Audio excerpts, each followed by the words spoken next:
Hi, Reggae Elliss in Trebo with the Mountain Watch Snow Report for Thursday, September 12th, with thanks to XTM Performance. Well, this is the wrap-up report for the year, a bit earlier than anticipated.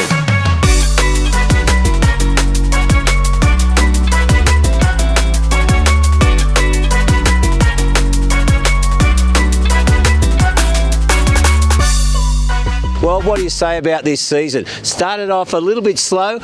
We had minimal activity as far as skiing goes on the opening weekend, but plenty of parties, plenty of fun. Of course, the Alpine Coaster here in Trebo really kicked into gear. As we approached school holidays, we did see a lot of snowmaking. That saw terrain gradually open across the resorts, and then we had a couple of late snowfalls in June, which gave us a taste of winter, and there was fun skiing out the back on the closing weekend, or last weekend of June, I should say. Now, as we head into July, we saw plenty of snowmaking, of course. School holidays getting into full swing, and then we saw the first snowfall of the year, the proper one, I reckon, around the 15th, 16th of July, with 25 centimetres falling to base levels in the Victorian resorts, and we had 25 plus centimetres above 1700 in the New South Wales resorts. All eyes were on another storm coming through, and it hit big time around the 19th and 20th with strong winds blowing in a lot of snow and light dry powder, and we saw 25 to 50 centimetres of snow across the resorts, and that really kicked into gear. Now, after that, really cold temps, and the snowmakers really did hammer it. They had one of their best runs across all the resorts in 5 or 6 years, and with that, they really built the base in those high traffic areas.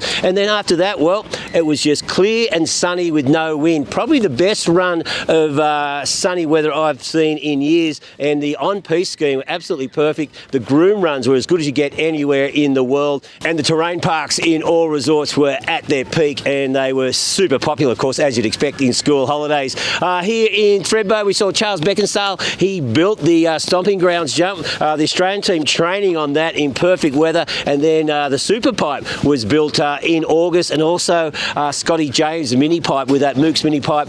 Awesome stuff there. So things gradually kicked along, and we had really good conditions up until about the end of the second week of August. Then, well, first time in ages, temps climbed above 0 degrees, and we saw dawn temps around 4 degrees, strong northwest winds, and as we all know, those winds and high temperatures persisted for the next 3 weeks, where we got to the point at the end of August, all the resorts were operating on a limited snowpack, and the fragile snow cover we had was pretty well decimated by those winds. And of course, that brings us to today, where majority of lift operations have closed in most resorts. As I said, Trebo still with the Cosy Chair open for backcountry access, and also the Alpine Coaster open for fun. Perisher with 11 lifts open, and they'll keep running for the foreseeable future. This has been Reggae Elliss for XTM Performance. Have a great summer. See you next year.